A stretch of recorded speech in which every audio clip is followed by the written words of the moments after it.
যারা ডিমের বিস্কুট খেতে পছন্দ করে না তারা ডিম ছাড়া এভাবে এই বিস্কুটটা তৈরি করে নিতে পারেন। এটা ভীষণ মজার হয়ে থাকে আর তৈরি করা খুবই সহজ, খুবই অল্প সময়ে তৈরি করে নেওয়া যায়।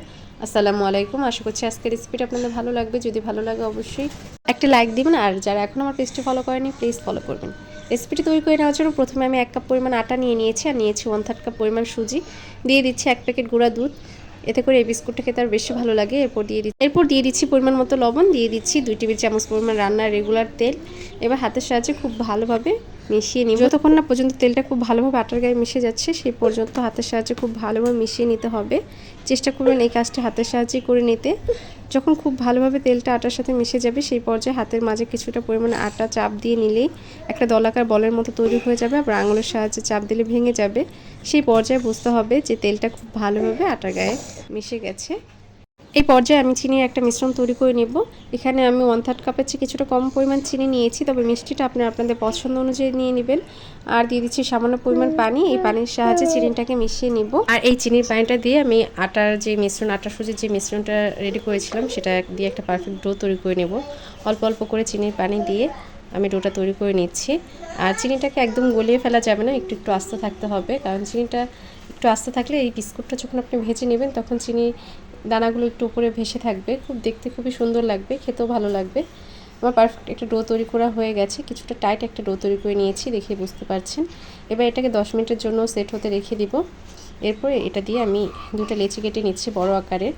এই লেচিগুলো দিয়ে রুটি তৈরি করে নেব প্রথমে, সেই রুটি থেকেই বিস্কুট তৈরি করে নেব। প্রথমে আমি এবড়ো একটা রুটি তৈরি করে নিয়েছি। এবার একটা ছুরির সাহায্যে কেটে নেব। এর এবড়ো যে অংশগুলো আছে সেগুলোকে ফেলে দিব। 4 কোনা করে আমি এটাকে কেটে নিলাম।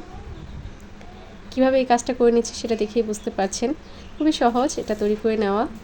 এবার আবার এটাকে আমি 3টা ভাগ করে নেব। এরপর আবার মাঝ বরাবর কেটে নিলেই হয়ে যাবে। আর কতটা মোটা করে আমি বিস্কুটটা তৈরি করে নিচ্ছি সেটাও দেখিয়ে দিচ্ছি, দেখেই বুঝতে পারছেন। এরকম করে এটা যেহেতু সুজি দেওয়া আছে ভিতরে, তাই যখন ভেজে নেব তখন আর একটু মোটা হয়ে যাবে। এবার একটা ছুরির সাহায্যে এর গায়ে ডিজাইনটা করে নিচ্ছি খুবই সহজভাবে। আমি এভাবে এটা ডিজাইনটা করে নিচ্ছি, আপনারা চাইলে অন্য যে কোনো ডিজাইনে এটা করে নিতে পারেন। খুবই সহজ একটা ডিজাইন করে নিয়েছি।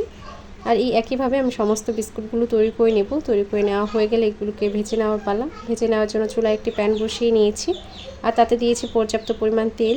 তেলটা যখন গরম হয়ে এসেছে সেই পর্যায়ে এক এক করে বিস্কুটগুলোর মাঝে দিয়ে দিচ্ছি। আর এই পর্যায়ে চুলাটা মিডিয়াম লোতে রেখে আমি বিস্কুটগুলো ভেজে নেব। এতে করে সময় নিয়ে পছন্দ মতো কালার করে উল্টে পাল্টে ভেজে নেওয়া যাবে। যখন একটা সাইড কিছুটা সুন্দর একটা কালার চলে আসবে সেই পর্যায়ে অপর পাশটা উল্টে নেব। এরকম উল্টে পাল্টে সময় নিয়ে এগুলোকে ভেজে নেব। যখন 2টা পাশে খুব সুন্দর একটা কালার চলে আসবে সেই পর্যায়ে তেল ছড়িয়ে তুলে নেব। দেখি বুঝতে পারছেন মাশাআল্লাহ কত সুন্দর একটা কালার চলে এসেছে। আশা করছি আজকে রেসিপিটা আপনাদের ভালো লেগেছে। আল্লাহ হাফেজ।